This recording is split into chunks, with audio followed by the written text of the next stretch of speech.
En esta sesión con el tema del estudio del planificador, el calendarizador o scheduler, bueno, vamos a recordar rápidamente algunos detalles que ya habíamos mencionado.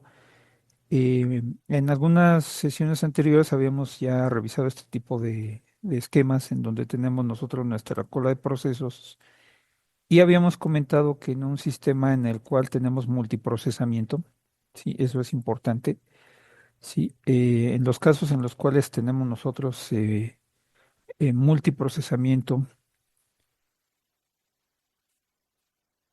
la manera en la cual, recuerden, multiprocesamiento se refiere a la capacidad que tiene un sistema operativo para llevar a cabo la ejecución de un conjunto de procesos, sí, a través del hardware de la computadora. Sí, en algunos textos manejan esto como procesamiento simultáneo, aunque en realidad no es un procesamiento simultáneo como tal. En general es un procesamiento en el que se simula justo la ejecución simultánea.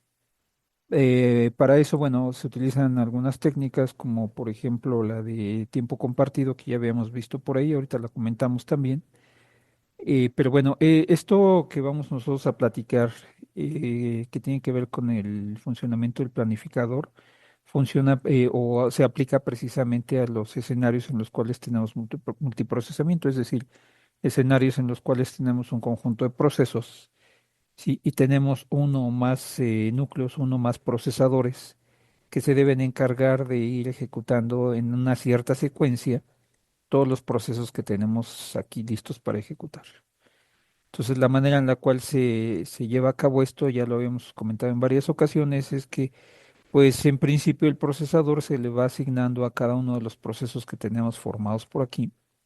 Sí, se le va asignando en una cierta secuencia, y de tal manera que eventualmente, pues, todos los procesos se pueden ir ejecutando. A todos los procesos se les vaya asignando tiempo de procesador. En principio, pues, esta estructura que tenemos aquí es una lista ligada circular. Sí, y en principio, pues la forma de ejecutar es, ejecutamos el primero, el segundo, etcétera, y cuando llegamos al final, regresamos al primero. Eso en principio, porque realmente la manera en la cual se ejecuta esto, pues es muy diferente y depende o puede depender de diversos criterios, dependiendo de el tipo de sistema operativo que tenemos, la aplicación que tenemos, algunas características particulares, por ejemplo, el manejo de prioridades, entre otras cosas, la ocurrencia de algunos eventos, por ejemplo, las interrupciones y demás, que lo que hacen es ir alterando o ir determinando la manera en la cual se van ejecutando los procesos, la secuencia en la cual se van ejecutando todos ellos. Pero en principio, como un primer acercamiento, pues podemos considerar esta técnica, la manera en la que funciona sería esta. Tomamos el procesador, se lo asignamos a un proceso, eventualmente se lo asignamos a otro y así continuamos, ¿no? Este, entonces, bueno, además de eso, pues habíamos mencionado ya por aquí esta rutina que se conoce como scheduler, planificador o calendarizador. En algunos textos incluso a esta rutina le llegan a llamar organizador. No es tan común, pero sí pueden encontrarla en algunos textos. Sí, en todos los casos, pues se refiere justo a la rutina que se encarga de determinar la secuencia en la cual se ejecuta esto. Básicamente, lo que hace esta rutina planificadores, scheduler o calendarizadores. eh, una vez que el procesador está disponible, entre comillas, sí, lo que hace es ejecutar esta rutina, el procesador. Sí, y esta rutina lo que va a hacer es, aplicando ciertos criterios, va a determinar cuál de estos procesos es el siguiente al cual le vamos a prestar el procesador. Es decir, si en este momento, por ejemplo, el proceso 3 está en ejecución, y de alguna manera el sistema operativo determina que ese proceso ya no necesita o ya no se debe continuar ejecutando, entonces guardamos el contexto de este proceso. Recuerden que esa parte es importante. Guardamos el contexto del proceso en el PCB, ¿sí?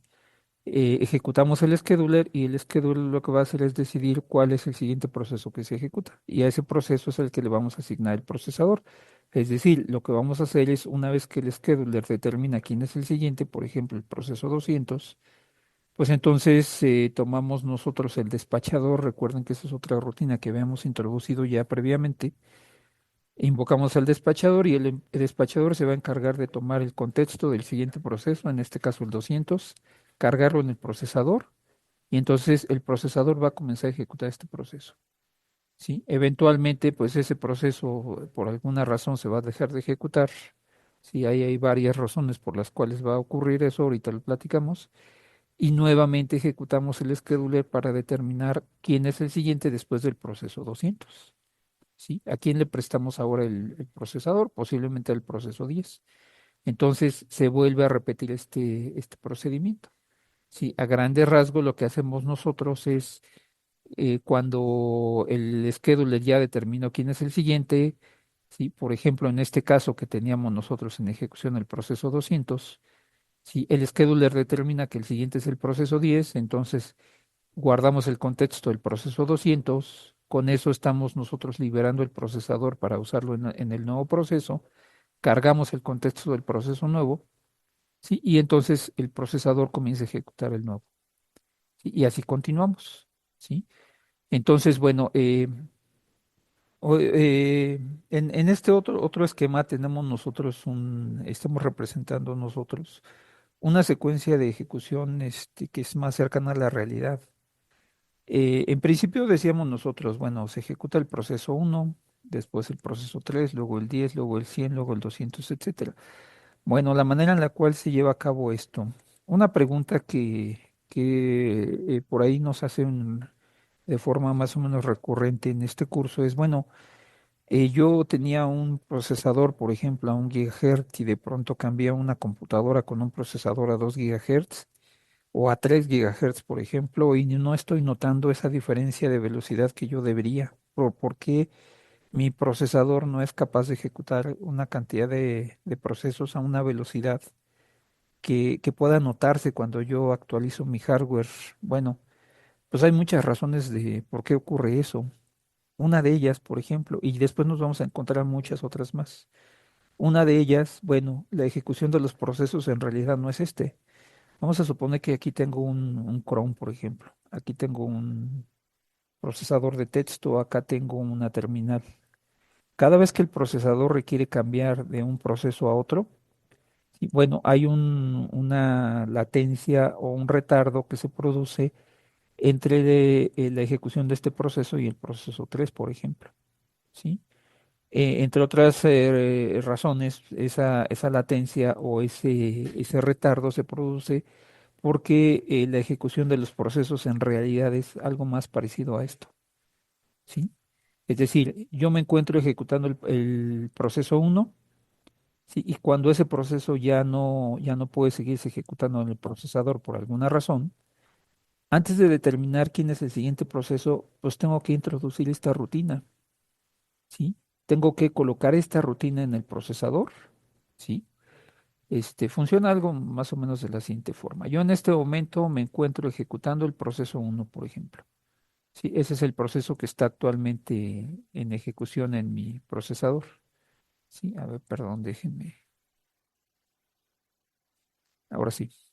Entonces yo estoy ejecutando ese proceso, ¿sí? Cargué el contexto de este proceso y ese es el proceso que está actualmente en el procesador. Una vez que ese proceso ya no se va a seguir ejecutando, guardo el contexto del proceso en su PCB correspondiente, ¿sí? Y lo que tengo que hacer es invocar otro proceso nuevo, ¿sí? Otro proceso diferente que es parte del sistema operativo, que es justo el que se encarga de implementar el scheduler.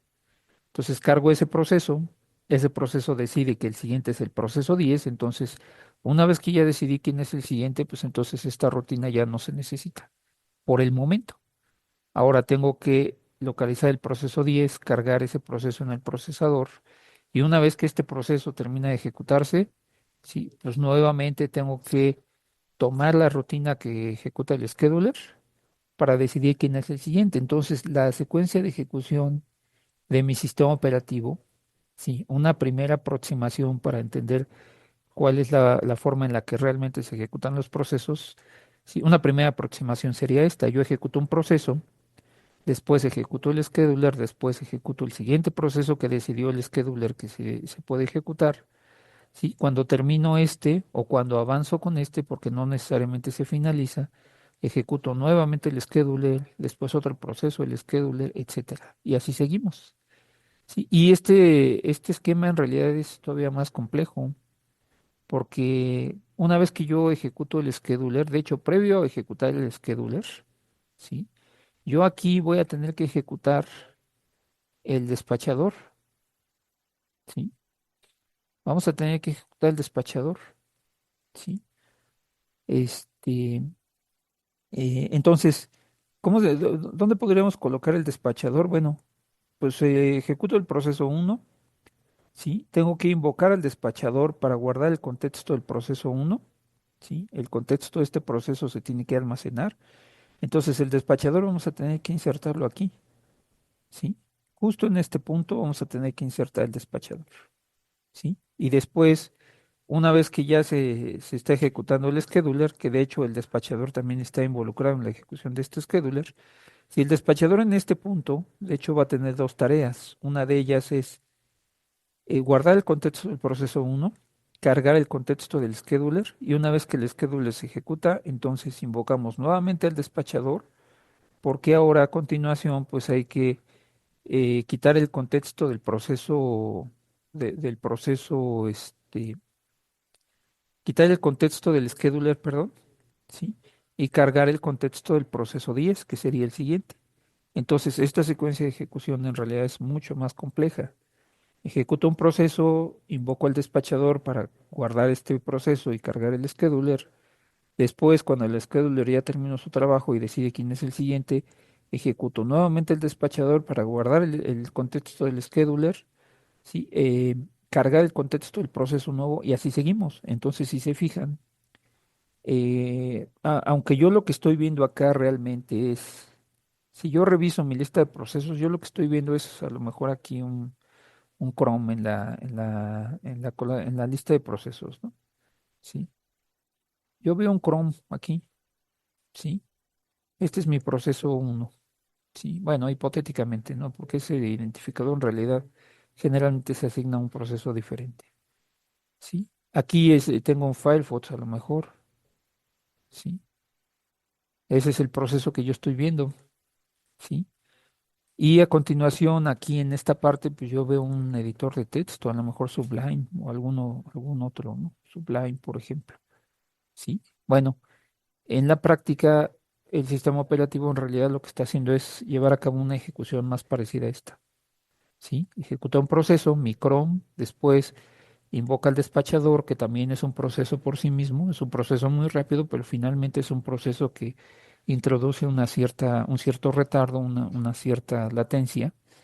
Se ejecuta otra rutina del sistema operativo para determinar quién es el siguiente, se ejecuta nuevamente el despachador, después ahora sí ya ejecuto mi Sublime, por ejemplo.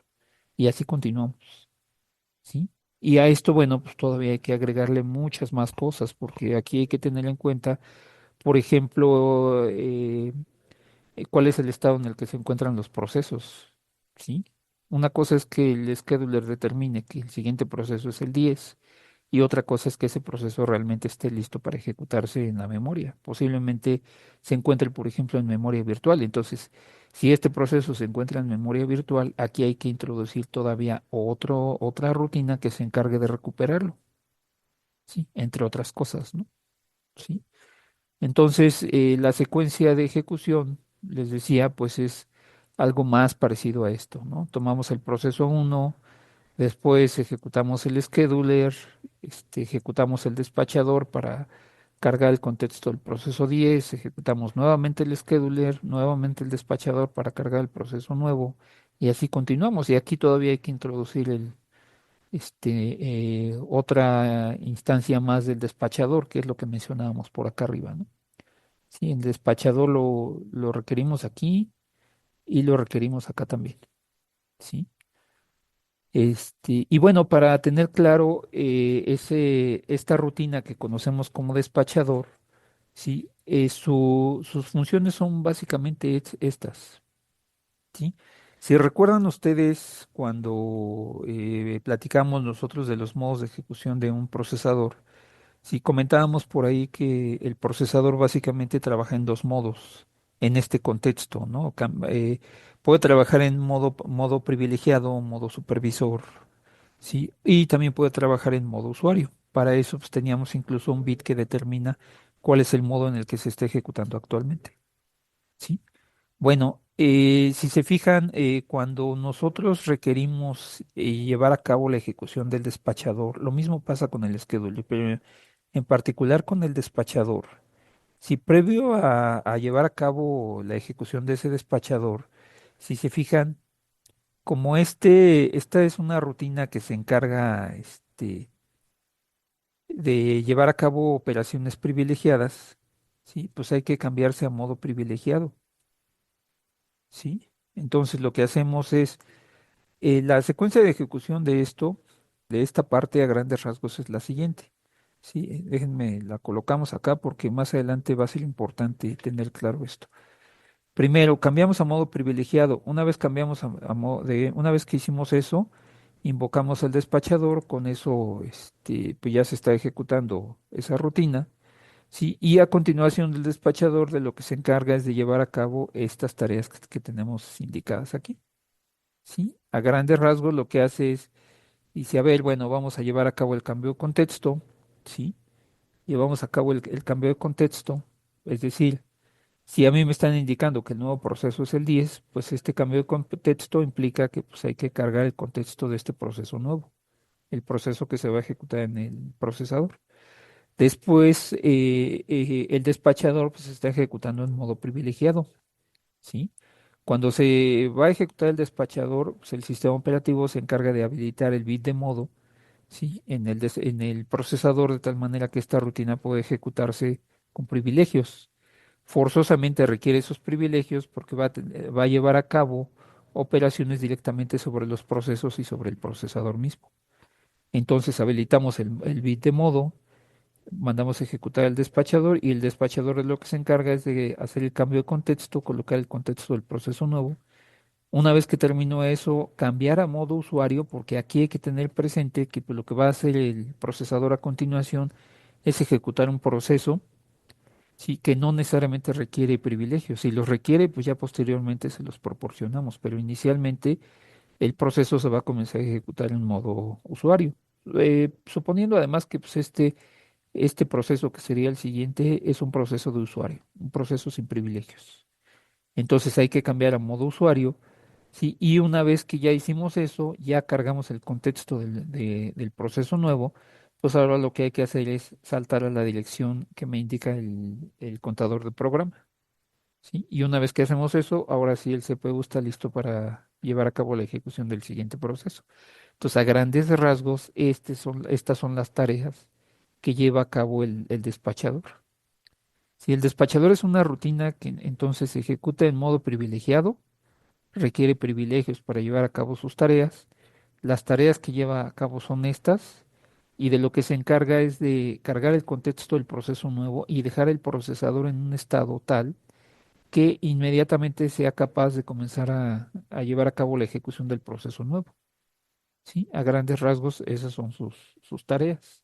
Eso implica, pues, localizar el proceso nuevo, cargar su contexto y además llevar a cabo modificaciones sobre el bit de modo, entre otras cosas, el bit de modo del procesador. ¿Sí? Entonces, esta parte hay que tenerla presente, por favor. Esas son las tareas que lleva a cabo el despachador.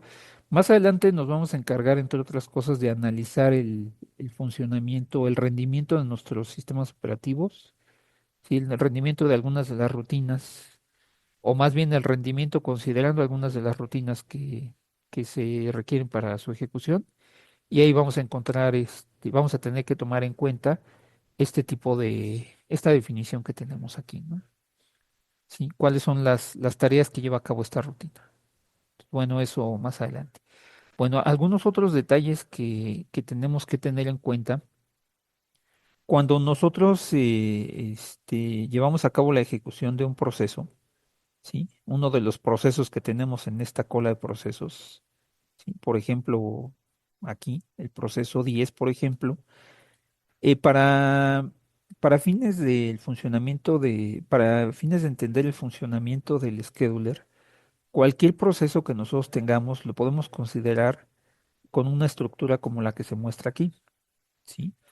El proceso va a estar formado por una secuencia de instrucciones, ¿sí?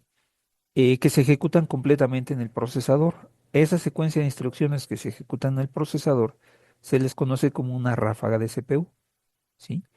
Y esa ráfaga de CPU va a estar seguido de una o más instrucciones que requieren operaciones de entrada y salida. Esa secuencia de instrucciones se le conoce como una ráfaga de entrada y salida, ¿sí? Entonces, cualquier proceso que ustedes tengan, el que sea, cualquiera lo podemos modelar de esta forma, como una ráfaga de CPU, es decir, una ráfaga de instrucciones o una secuencia de instrucciones que solamente requieren el procesador, seguido de una o más instrucciones que requieren operaciones de entrada y salida o que implican operaciones de entrada y salida. Y esa ráfaga de entrada y salida va a estar seguida por otra ráfaga de CPU y la ráfaga de CPU va a estar seguida por otra ráfaga de entrada y salida y así continuamos. Entonces, cualquier proceso lo podemos nosotros modelar de esta forma, ¿sí? Para lo que vamos nosotros a revisar del scheduler. ¿Qué quiere decir eso en términos de código, por ejemplo? A lo mejor con esto queda más claro, ¿sí? Déjenme mover esto para que ahorita no nos estorbe. Sí, vamos a revisar este, es un código muy simple, muy sencillito, ¿no? Lo único que hacemos es, pues, definimos algunas variables, aquí dos variables de tipo entero, una variable de tipo flotante, ¿sí? Y lo que hace mi proceso es, pues, toma esas variables, las va incrementando, va haciendo algunas operaciones sobre esas variables. Por ejemplo, aquí hacemos que la X vaya acumulando la suma de los cuadrados de los valores de Y para Y desde 0 hasta 4999, ¿no? Todo esto, si se fijan, son operaciones de procesador, ¿sí? Incluso esta operación, pues, a lo más implica hacer uso de una función de biblioteca, pero todo esto, ¿sí? Son instrucciones de procesador. Esto representaría, en términos de programación, una ráfaga de CPU, ¿sí? No requerimos ninguna operación de entrada y salida, si se fijan, para llevar a cabo la ejecución de esto, ¿sí? Ahora vamos a analizar el otro código que tenemos aquí, que también es muy simple. En este caso definimos algunas variables, una variable entera y otra variable entera, a la cual le asignamos un valor de cero, una variable flotante, ¿sí? Y a partir de este punto, este proceso es muy diferente al anterior que teníamos, o este código. Aquí, si se fijan, lo que estamos haciendo es abrirnos un archivo, ¿sí? Ahí estoy omitiendo algunos detalles de la sintaxis, porque bueno, aquí habría que validar, pero no lo estoy haciendo. Sí, abrimos un archivo en modo de lectura y esto inmediatamente implica una operación de entrada y salida. Si se fijan, la ejecución de esta instrucción en particular y algunas de las que están abajo implica otro tipo de funciones, otro tipo de procesamiento, ¿sí? Muy diferente a lo que teníamos acá. Aquí necesitamos únicamente el procesador para llevar a cabo la ejecución. Aquí pues requerimos algunas otras funcionalidades o algunas otras características del sistema operativo para que esto funcione. En particular, pues aquí vamos a requerir nosotros invocar las llamadas o invocar los servicios que me permiten el manejo de dispositivos de entrada y salida y del sistema de archivos, entre otras cosas, ¿no? Aparte de los componentes que requieren, por ejemplo, llevar a cabo validaciones, el componente de protección y seguridad que mencionamos. Sí, por ejemplo, pues aquí, entre otras cosas, tengo que asegurarme de que este archivo existe y además también tengo que asegurarme de que el usuario o el proceso que está tratando de llevar a cabo esta operación tiene la posibilidad de hacer operaciones de lectura sobre este archivo. Entonces, este proceso o este código pues, representa un proceso diferente. ¿Sí? Y aquí también tenemos algo diferente. Si se fijan, lo que estamos haciendo es ejecutamos nuestro ciclo, un ciclo muy parecido al del otro código, pero aquí, a diferencia del anterior, estamos nosotros invocando operaciones de entrada y salida. Por ejemplo, aquí estamos nosotros solicitando una operación de lectura y aquí estamos solicitando una operación de escritura, perdón, una operación de escritura sobre un dispositivo. porque esto implica pues llevar a cabo algunas operaciones de escritura sobre el buffer del despliegue que tengo actualmente. Entonces, aquí solicitamos operación de lectura, ¿sí? Para poder recuperar un dato del archivo que abrí por acá. Si por cierto, esta operación le hace falta algo muy importante, ¿sí? Ya está. Entonces le decimos a fscanf, pues toma este apuntador archivo que previamente habíamos establecido, trata de leer un valor de punto flotante ahí y me lo almacenas en la variable f. Aquí tenemos una operación de entrada y acá tenemos una operación de salida que implica localizar la terminal actual o el despliegue actual, que puede ser una terminal de texto o una terminal gráfica, ¿sí? Ubicar el espacio de memoria gráfica que utiliza ese despliegue y colocar en ese lugar en una cierta posición el flotante que estamos indicando por acá. Entonces, por ejemplo, esta parte de aquí representa una ráfaga de entrada y salida, porque implica operaciones sobre dispositivos de entrada y salida. Y aquí tenemos otra segunda ráfaga en la cual tenemos dos operaciones de entrada y salida. Entonces, si se fijan, este proceso, por ejemplo, lo podemos modelar igual. Aquí, pues no necesitamos nosotros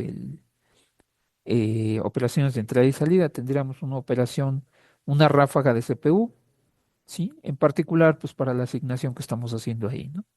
Entonces, aquí tenemos una ráfaga de CPU seguida de una ráfaga de entrada y salida, que está formada en este caso por una sola operación, seguido por una ráfaga de CPU. Si se fijan aquí, requerimos solamente el procesador, seguido de una ráfaga de entrada y salida. Entonces, a eso es a lo que se refiere este diagrama que tenemos aquí.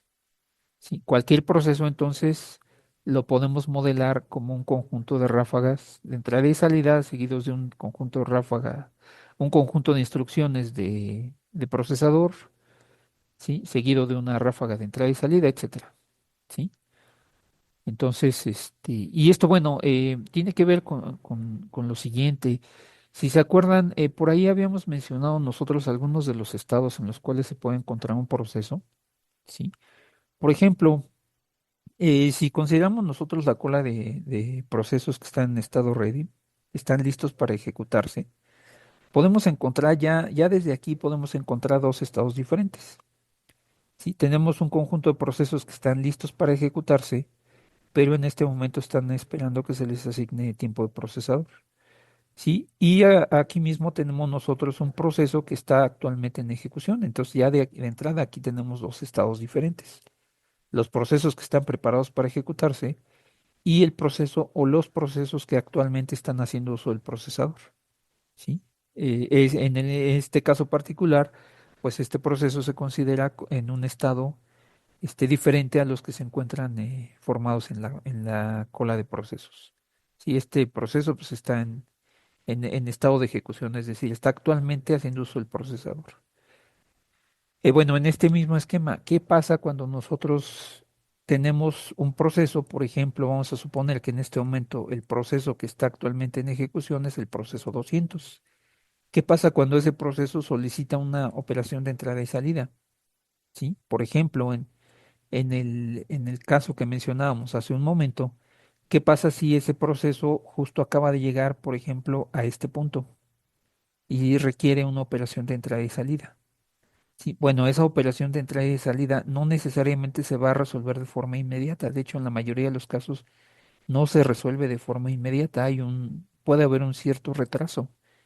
Entonces, si recuerdan, por ahí habíamos mencionado que en esos casos este proceso va a tener que cambiar de estado. Ya no va a poder continuar en este estado porque solicitó una operación de entrada y salida y hay que esperar a que esa operación de entrada y salida se resuelva, ¿sí? Entonces, para eso, pues vamos a introducir un estado nuevo que ya habíamos mencionado anteriormente, ¿sí? Entonces, el proceso está en ejecución. En este caso, suponemos que el proceso 200 es el que está actualmente ejecutándose. Y en el momento en el que ese proceso requiere una operación de entrada y salida, ¿sí? En ese momento el proceso sale de esta cola, va a salir de la cola de los procesos que están listos para ejecutarse, sale de esa cola, se va a colocar en una cola diferente en donde se encuentran los procesos que están en estado de espera. Y este proceso vamos a eliminarlo de aquí. ¿sí? Ya no va a formar parte de esa cola. Si se fijan en ese caso particular en el cual el proceso requiere una operación de entrada y salida y por lo tanto tiene que cambiar de estado, inmediatamente eso implica que el procesador va a tener que tomar una decisión, o bueno, el sistema operativo en realidad, que es quien lo hace, vamos a tener que invocar al despachador aquí, ¿sí? Y al scheduler también, porque el contexto de este proceso se tiene que guardar, el proceso lo vamos a mandar a la cola de espera, ¿sí? Y en este punto, pues el procesador se tiene que decidir cuál es el siguiente proceso que se va a ejecutar. Entonces ejecutamos aquí el scheduler decide que el siguiente es el proceso 10, ¿sí? Mientras tanto, pues esta cola se mantiene de esta forma, ¿sí? Esta cola se mantiene así y el proceso 200 que eliminamos de esta cola, pues vamos a tener que esperar a que eventualmente regrese para seguir ejecutándolo, ¿sí? Entonces aquí tenemos, cuando un proceso, esto tiene relación completa con esto que mencionábamos. Cuando un proceso se encuentra ejecutando un código, por ejemplo, como este, si se fijan en esta parte de aquí, sí, déjenme agregar algo más a este esquema, sí, sí, en esta parte de aquí, el proceso se va a encontrar de la siguiente forma. Bueno, esto no me deja cambiar el tamaño, déjenme, copiamos un texto de acá. Sí.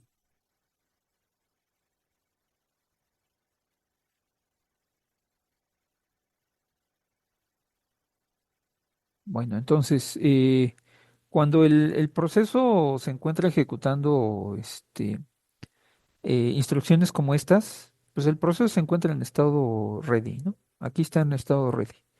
En el momento en el que necesita una operación de entrada y salida, ¿sí? Este proceso, el mismo proceso va a pasar al estado de espera, ¿sí?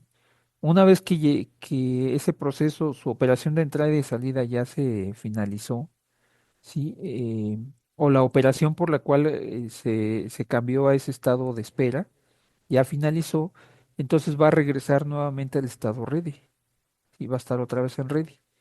Si eventualmente se requiere llevar a cabo otra operación de entrada y salida, entonces va a volver a cambiarse al estado de espera. ¿Sí? Si se requiere que a continuación se lleve a cabo otra vez una operación de entrada y salida, pues otra vez va a conservarse en el estado de espera. Entonces el proceso va cambiando del estado ready, del estado listo al estado de espera, después regresa al estado listo, luego cambia a espera y así conforme se va ejecutando cada una de las ráfagas que mencionábamos por aquí. Entonces cada una de estas ráfagas, las ráfagas de CPU y las ráfagas de entrada y salida implican un cambio de estado en la ejecución de los procesos, ¿sí?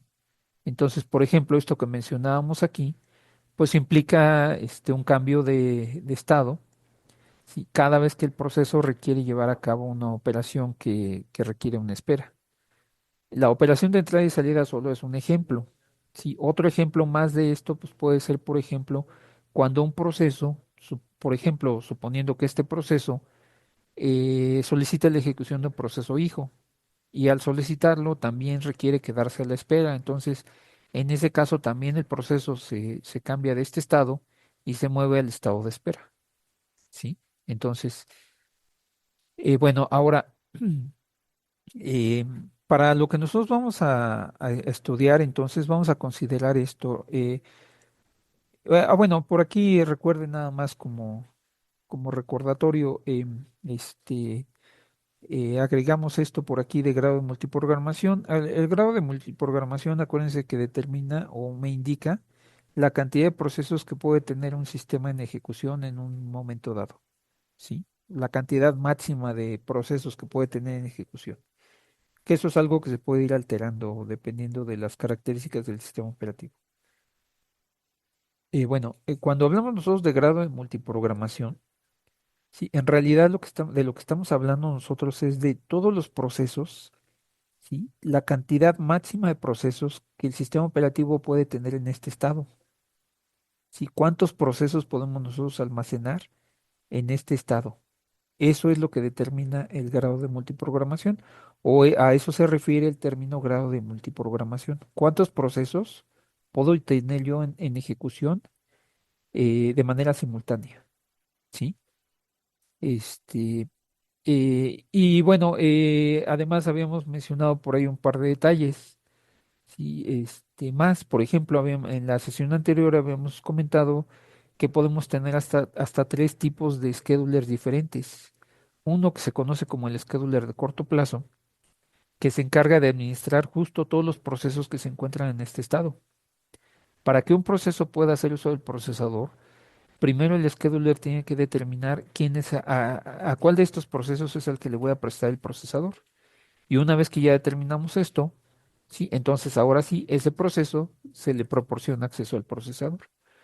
Cuando los procesos cambian de estado, por ejemplo, si este proceso está ejecutando una ráfaga de entrada y salida, en ese momento el proceso habíamos mencionado que se cambia a la cola de espera, ¿sí? A esta cola. Bueno, estos procesos ya no se encarga de ejecutarlos o de atenderlos o de administrarlos el scheduler de corto plazo. Para eso tenemos un scheduler diferente, en este caso el scheduler de largo plazo, ¿sí? El scheduler de largo plazo es el encargado de que cuando un proceso, por ejemplo, finaliza el evento por el cual se quedó en espera, por ejemplo, una operación de entrada y salida o la ejecución de un proceso hijo, o por ejemplo, está esperando que se le envíe una cierta señal, ¿sí? En ese momento el scheduler de largo plazo se encarga de tomar este proceso, por ejemplo, ¿sí? Quitarlo de esta cola de espera y regresarlo a la cola de estado ready, ¿sí? De tal forma que a partir de este momento el scheduler de corto plazo lo va a considerar también para poder asignarle tiempo de procesador, ¿sí? Entonces tenemos en principio pues estos dos schedulers. Recuerden que podemos tener un tercero, ¿no? Que se encarga de atender los procesos que se encuentran en memoria virtual, ¿sí? Bueno, ahora, ¿qué tiene que ver esto con lo que mencionamos al principio del scheduler? Bueno, eh, al principio mencionábamos por aquí que el tema que vamos a comenzar a revisar pues es el funcionamiento del scheduler. Para eso pues vamos a tener que revisar cuáles son los criterios que se utilizan, entre otras cosas, cuáles son los criterios que se utilizan, cuáles son las características de ese scheduler, cuáles son los criterios que se usan para determinar quién es el siguiente procesador, perdón, quién es el siguiente proceso al cual se le proporciona acceso al procesador. Sí, para esto hay que tener presente algo que es muy importante. Si consideramos nosotros estos schedulers, el scheduler de corto plazo y el scheduler de largo plazo, los algoritmos que vamos a ver, que se conocen como algoritmos de planificador o de scheduler, ¿sí? Que son los criterios con base en los cuales se determina quién es el siguiente proceso a ejecutar, esos algoritmos en realidad aplican al scheduler de corto plazo. Entonces, este tema que vamos a revisar nosotros del scheduler aplica únicamente para esta parte. Sí, ese tipo de algoritmos no aplican para el scheduler de largo plazo, porque este scheduler en principio pues es bastante simple. Del único que se encarga es de lo siguiente. Lo que hace es, dice, a ver, el evento que estaba deteniendo este proceso, por ejemplo, este proceso estaba esperando una operación de entrada y salida y ese evento ya se cumplió. Entonces, lo único que hace este scheduler es regresar este proceso para acá. No hay ningún otro criterio que se aplique, salvo la ocurrencia del evento que provocó que este proceso se colocara en estado de espera. Entonces, en principio, pues este scheduler es bastante sencillo. El scheduler que sí es más complejo, pues es este de aquí. Entonces, todo lo que vamos a revisar, los algoritmos de scheduling, que es como se les conoce, ¿sí? Se refiere al scheduler de corto plazo, es decir, cuáles son los criterios que se aplican para determinar cuál de los procesos que se encuentran en este estado es el que vamos a ejecutar a continuación, ¿sí? Entonces, básicamente lo que vamos a hacer, pues, es revisar el funcionamiento de este scheduler. Este de aquí, pues es así de simple como lo comentamos hace un momento. Simplemente ya se cumplió o ya ocurrió el evento que estaba deteniendo este proceso, ya se completó, entonces pues ese proceso lo regresamos acá. Y es todo lo que tenemos que hacer, ¿sí? Entonces, bueno, pues eso es lo que vamos a estar nosotros revisando. Y para esto, bueno, también hay que tener en cuenta cuáles son los casos en los cuales el scheduler se requiere ejecutar, ¿sí? A grandes rasgos, pues son estos. Cuando un proceso cambia del estado de ejecución al estado de espera, ¿sí? Es decir, un proceso como el que mencionábamos por acá arriba, ¿sí? Un proceso ejecuta una operación de entrada y salida, ¿sí? Aquí es donde lo teníamos. Ejecuta una operación de entrada y salida y entonces tiene que cambiar de este estado a un estado de espera. Bueno, en este punto, pues necesitamos, entre otras cosas, quitar este proceso de aquí. Y eso implica entonces que el scheduler va a tener que decidir ahora a quién vamos a ejecutar. Entonces, uno de los casos en los cuales el scheduler se ejecuta, pues es cuando un proceso cambia de estado.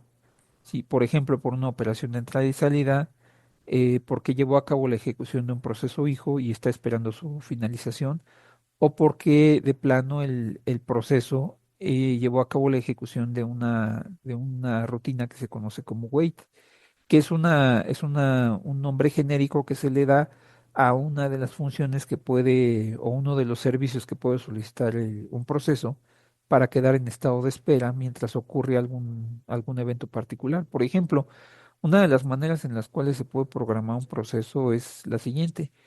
Yo construyo mi proceso, por ejemplo, pero lo construyo de tal forma que lo primero que va a hacer ese proceso, ¿sí? Antes de cualquier otra cosa, suponiendo que este fuera el código del proceso 10, pues lo primero que hace es ejecutar una instrucción que se conoce como wait, ¿sí? Y una vez que esa instrucción se concluya, pues ahí ahora sí comenzamos a ejecutar nuestras instrucciones. Por ejemplo, un for por aquí o una llamada a función, etcétera. ¿Sí? Entonces, un proceso lo podemos construir de esta forma, ¿sí? De tal manera que lo primero que hace el proceso es quedar a la espera. ¿Y a la espera de qué? Bueno, pues por ejemplo, podríamos este, programar esto de la siguiente forma, ¿sí? Podríamos hacer nosotros, déjenme copiar esto por acá, que el proceso 65 se encargue de llevar a cabo algo como lo siguiente, ¿sí? Ujú. Esta es una instrucción diferente y lo que va a hacer es esto, miren, ¿sí? Y bueno, este proceso pues lo que hace es ejecutar una secuencia de instrucciones diferentes, a lo mejor x igual a 5 por aquí, ¿sí? Entonces, por ejemplo, los procesos los podemos, bueno, esta rutina a lo mejor es más claro así, ¿no? Cuando este proceso se manda a ejecutar, lo primero que hace es solicitarle al sistema operativo que lo coloque en la cola de espera, es decir, que lo coloque aquí, ¿sí? Y el proceso 65 va a ejecutar una secuencia de instrucciones y eventualmente va a ejecutar esta instrucción que tenemos aquí.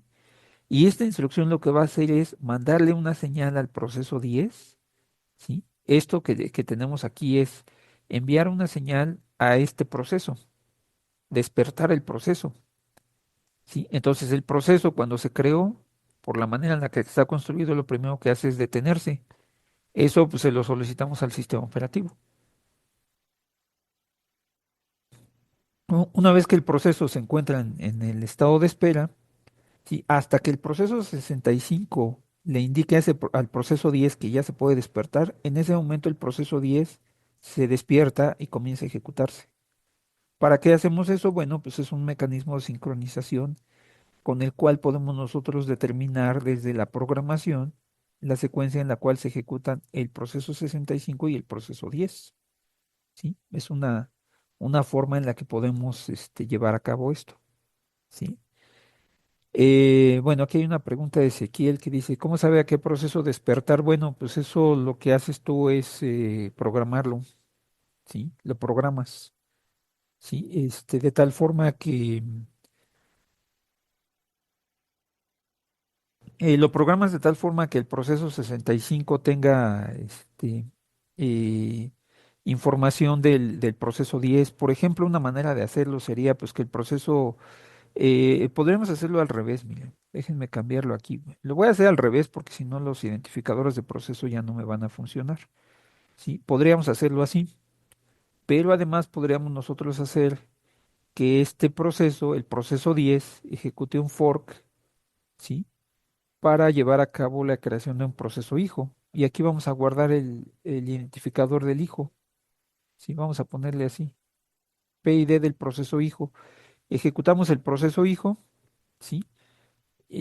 Comenzamos a ejecutar instrucciones, cualquier secuencia de instrucciones, y eventualmente lo que vamos a hacer es decirle, por ejemplo, al proceso hijo que se despierte, ¿sí? El proceso hijo, a su vez, que en este caso estamos suponiendo que es el proceso 65, el proceso hijo lo primero que hace cuando se manda a ejecutar es quedarse a la espera. En el momento que queda a la espera, va a permanecer ahí hasta que otro proceso lo despierte. En este caso, quien lo va a despertar, pues es su proceso padre, ¿sí? ¿Para qué se haría eso? Bueno, pues posiblemente yo necesito que el proceso hijo se comience a ejecutar, pero en el momento en el que queda a la espera, a lo mejor va a esperar a que el proceso padre le proporcione un dato particular, por ejemplo. ¿Sí? Suponiendo que están compartiendo variables, por ejemplo, yo no quiero que el proceso hijo se ejecute hasta que yo en una cierta variable coloque un valor, un cierto valor, por ejemplo, a lo mejor hasta que yo haga una operación como esta, x igual a 25, en ese momento despierto el proceso hijo y le digo, bueno, pues ahora sí ponte a trabajar, ¿sí?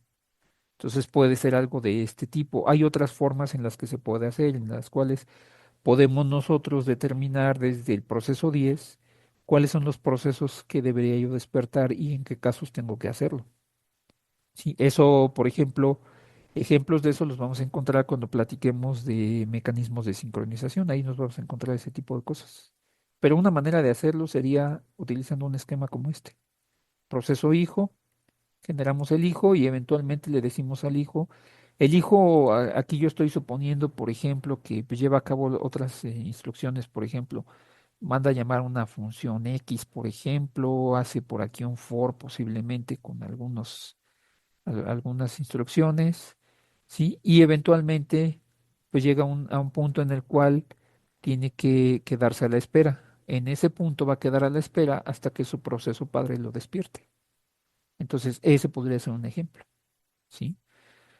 Bueno, otros casos en los cuales el proceso se tiene se requiere el scheduler, pues es cuando un proceso se encuentra en estado de espera, por ejemplo aquí, y eventualmente el scheduler de largo plazo lo regresa al estado, al estado ready, ¿sí? Ejemplos de eso. ¿Qué pasa si yo, por ejemplo, estos procesos los estoy ejecutando con una cierta prioridad? Vamos a pensar en una prioridad de 20.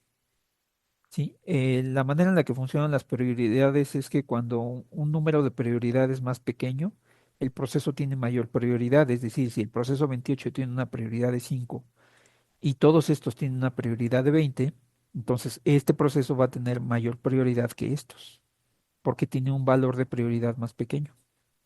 ¿Sí?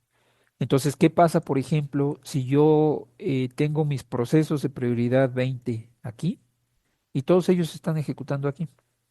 Si todos ellos ejecutan.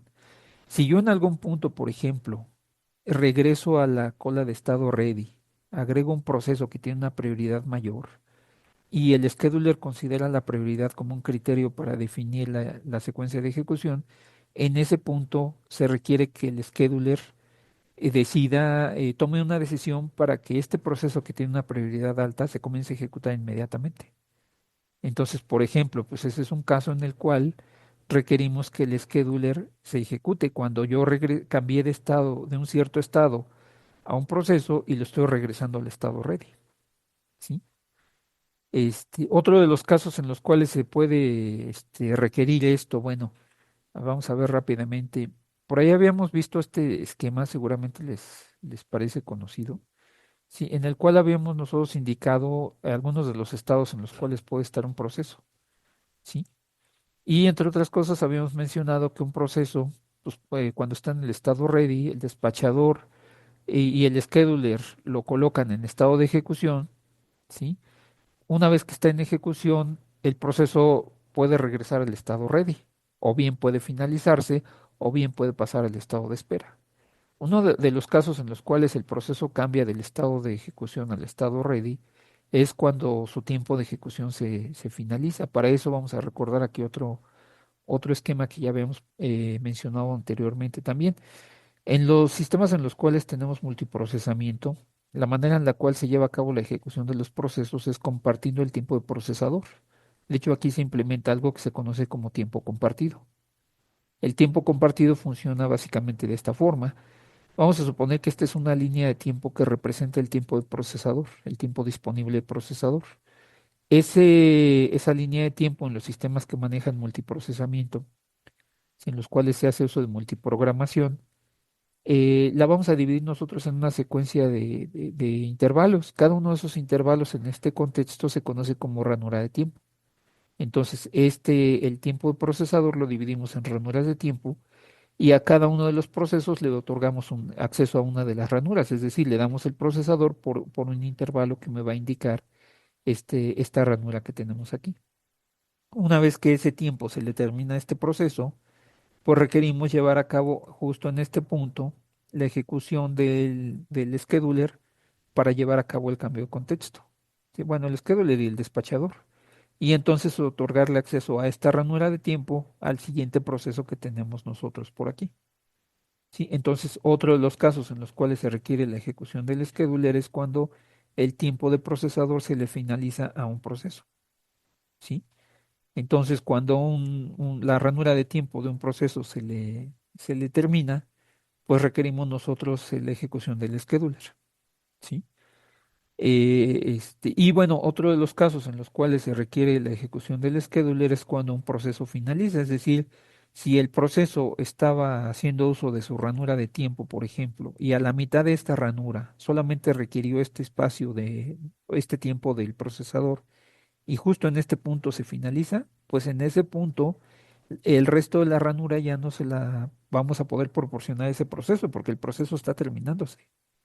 Entonces, justo en ese punto, en el punto en el cual el proceso se termina de ejecutar, si no se requirió la ranura de tiempo completa, pues entonces aquí vamos a tener que llevar a cabo la ejecución del scheduler para otorgarle a partir de este punto una ranura de tiempo a un proceso diferente. En ese caso, pues la ranura la vamos a tener que ajustar de esta forma, ¿no? El proceso se terminó de ejecutar aquí, aquí ejecutamos el scheduler y a partir de este punto comenzamos a proporcionarle el procesador a un proceso diferente.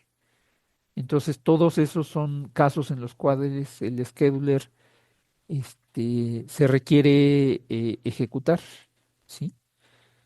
Bueno, hay un caso más en el cual, digo, hay un detalle más, déjenme ver si nos da tiempo de ejecutar, de revisarlo, perdón. Además, este scheduler, otra vez estamos hablando nosotros del scheduler de corto plazo. Ese scheduler puede funcionar de dos maneras que se describen aquí. Una de ellas se conoce como apropiativo o cooperativo, ¿sí? Y el otro se conoce como un scheduler apropiativo, ¿sí? ¿Cuál es la diferencia? Bueno, en el caso del scheduler no apropiativo, ¿sí? Este término de apropiativo o no apropiativo se refiere a la forma en la cual el scheduler puede manipular esta cola de procesos. Cuando un proceso es cooperativo o es apropiativo, el scheduler tiene la capacidad de interrumpir cualquier proceso bajo ciertos criterios, ¿no? Obviamente, pero puede interrumpir cualquier proceso en principio. Y el scheduler es quien determina en qué momento yo cambio de estado a este proceso, por ejemplo, ¿sí?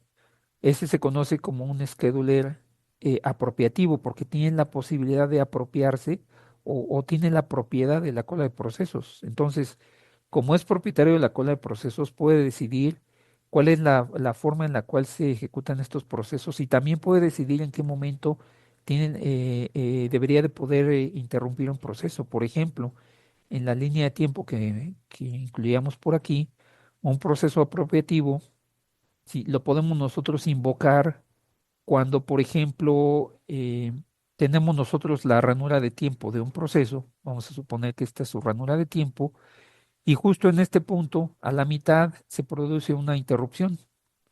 Bueno, si se produce una interrupción, pues en ese momento tomamos el proceso actual, recortamos su ranura de tiempo, atendemos la interrupción Y entonces esta otra ranura de tiempo se la proporcionamos a un proceso diferente, a lo mejor al proceso 10, ¿sí?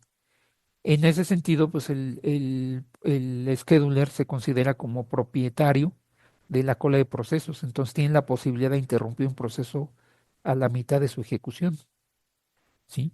Puede cambiarlo de contexto en cualquier momento. En el otro caso, en el cual tenemos un scheduler no apropiativo, que es el que se mencionaba aquí, un proceso yo lo voy a cambiar lo voy a quitar del procesador o voy a cambiarlo de contexto únicamente cuando el proceso finalizó o bien cuando el proceso mismo decide cambiar de estado, ¿sí? Es decir, si yo tengo un proceso, por ejemplo, este proceso, vamos a suponer en el proceso 110, y este proceso en este momento decide llevar a cabo una operación de entrada y salida, pues en ese momento el proceso mismo fue quien decidió que va a tener que cambiar de estado por la forma en la cual está construido, ¿sí? Entonces, cuando un scheduler es no apropiativo, solamente el proceso puede decidir en qué momento cambia de estado. Por ejemplo, aquí el proceso, por la forma en la que está construido, en el momento que requiere una operación de entrada y salida, en ese momento el proceso mismo está decidiendo cambiar de estado. El scheduler no puede cambiarlo a menos que el proceso lo decida o a menos que el proceso finalice. Si el proceso finalizó, pues ahí también el scheduler va a tener que intervenir.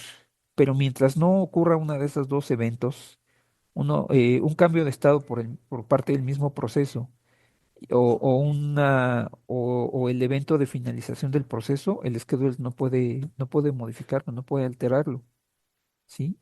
Si regresamos nosotros a este esquema que teníamos por acá, por ejemplo, ya con esto terminamos, ¿sí? Un proceso apropiativo, ¿sí?